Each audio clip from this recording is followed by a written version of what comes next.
Hey everybody, it's Ryan here, UKG 2019. I'm joined by Anders from Room 17. How are you, Anders? I'm good, yeah. Are you having a good convention so far? Yeah, we do. At least we got the, we arrived a bit late. We noticed that, it starts about 10, but no, it started 9:30, so... Be absolutely fine, That's the beauty of the shows, isn't it? A little bit fixing in last minute when it goes wrong and then everything goes right in the end. So. It's that energy to get you out the door, so you've got two new games that you're demoing today. Yeah. What can you tell us about this one? What's this one called? This is Mutant Year Zero Stalkers for the Ark. It's basically a board game version of things from Mutant Year Zero Road to Eden, the computer game, and Mutant Year Zero, the RPG game. We have free license to take anything from those games and use and make a board game out of. So right now on this one we have started designing this and we're following the computer game, which I'm a big fan of at the moment. But now we're wearing off and testing how do we get it to be a good co-op board game. Yeah, fantastic. That's the important bit now. So what we basically have done now is a mock-up here, and we basically play test it and talk with people. What would you like to see? Are you a fan of the game? What's your favorite parts of the game? What do you like? What will give you the best experience of a co-op Mutant Year Zero board game, basically? That's really interesting. Have you done that sort of design before, where you design with people that you're demoing the game to? No. Actually, this is quite unique that you get the chance to just. You're a fan of Mutant Year Zero. Come here. What would you like to see when we do a board game on that? What's your favorite aspects of the game? I like this and this. What do you think about that? What do you think if we put in this? For example, alarm system in the computer game, the whole map goes after you. It's very tough. How do we bake that into a fulfilling co-op experience for board game players? At the same time staying true to what people like with the games, both the RPG and the computer game. So that's a unique kind of opportunity we have here to actually get the fans. And Mutant Year Zero have a lot of fans here. Yes, they do indeed. It's a very good computer game, and we also have the RPG fans. So we definitely have a lot of people that comes up and say, well, I would like to see this and that and the other. And that's great. And that's a really cool design approach that you're taking. It is, and it's not often you start with the design process. Okay, what's my core mechanics? You question what you want to put in there. You start playing around what you have, writing down your ideas and so on, and you sit very isolated from your intended audience. In this case here, we sort of made a mock-up of everything first, and then reach out to our intended audience and get their impressions, what would they like to see.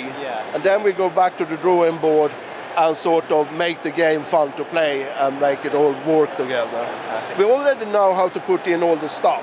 This stuff here will all be lovely miniatures and so on. And cards and everything will pop out and so on. That's the easy bit. When you have good graphic designers, good artists, good sculptors, we do have that. You have some of the best at Room. You have some of the best at Room 17. But the trick is always to get to the golden gameplay of it. You know, this isn't the only game that you're showing off today. You've got something very exciting to do with Conan. I have, yes, indeed. Let's see here if you can go up here. So what can you tell us about Conan?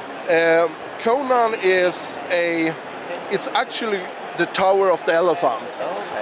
Whenever people do a game of Conan, it's just Conan. Well, that's fine. We have seen those games before. We have Monolith Lovely Conan, and we have loads of Conan games. What we did here with this one is a particular favorite of mine, for this is the first board game I sort of designed and wrote and really got in. I just had a game idea in my head. I had a sort of a mechanics. Okay, let me give a shot on this and do it basically. And I'm big fan of Conan since watching the movie when I was a kid, you know. It's like, So making a Conan game is awesome. That's just great. But you're not just making a Conan game, you're making it with a tenfold dungeon system as well. So all of these are playable locations. And basically what's cool, one thing I hate is games that takes 1 billion years to set up and take down. Yeah. Because it just means, are we really gonna play that? It's gonna be 40 minutes set up and then 30 minutes takedown. Yeah. Or are we just gonna play something that is actually quicker and easier to set up? So this game here, you basically just do this. You pack it all in there. Wonderful, yeah. Then the lid over there, which is also, you can see here, you actually just put it all in there, you know. And it's good to go. And it's good to go, basically. So you just do this, and here is And the game box. there's your This board is game, the ladies and gentlemen. game box. Wonderful. So you get a frigging tower Yeah. out from this little box in a board game. Yeah. That's cool. It's I what- think that's cool. That's one of the things that's always impressed me about Tenfold Dungeon, the system that you guys have created at Room 17, and I love that you're incorporating a little bit more verticality into it as well. So it's lovely to see a tower design. Exactly, yeah. So what's most exciting to you for Conan that you've designed? For me, in the design is the basic system how the combat works. Because in a Conan game, you have to have a fulfilling combat. Yeah. And for a board game to be valid, for me at least, it has to have a deeper strategic challenge or tactical challenge for the players. Yeah. So what I put in here is basically a very simplistic, in a way, dice system where you roll the dice. For example, Conan starts out with 5 dice. This is his character sheet.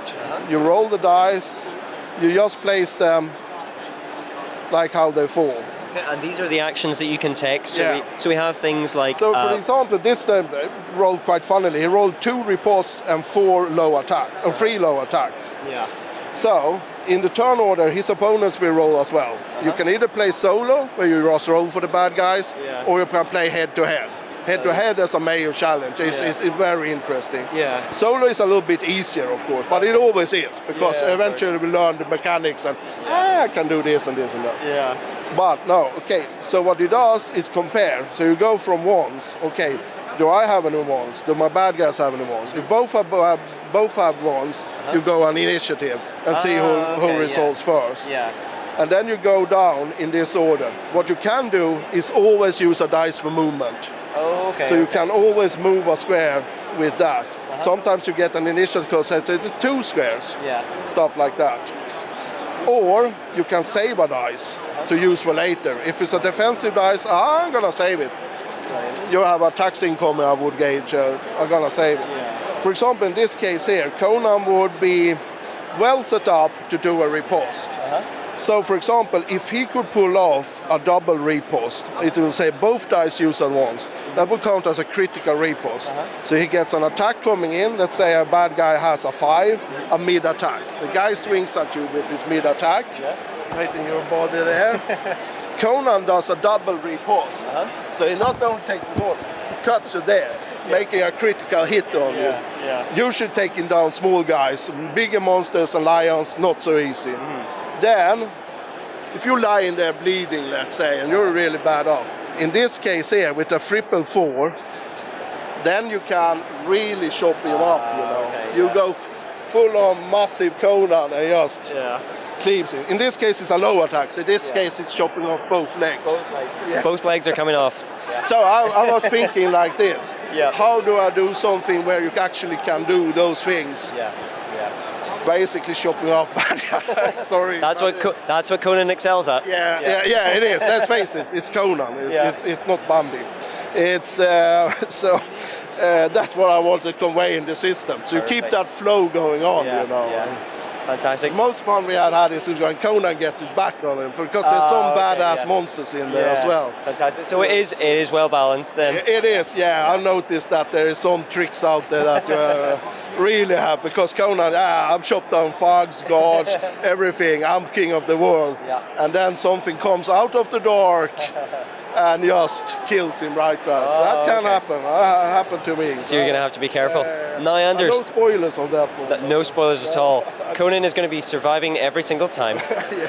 Now, Anders, I'm going to ask this. We ask this of every company that we come to, Essen, at UKG, at Gen Con. Would you like to give something away to our fair audience out there? Yes, as I said now, we managed to actually got Miremarsh and Undermire early. So we're going to give away a Miremarsh.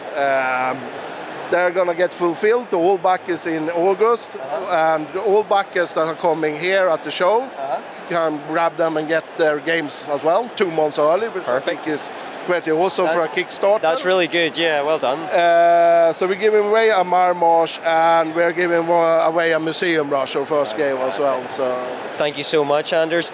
Everybody, if you want to win a game of Miremarsh and Museum Rush, then comment down below on the video. We'll pick it up in the next one. We'll see you again soon.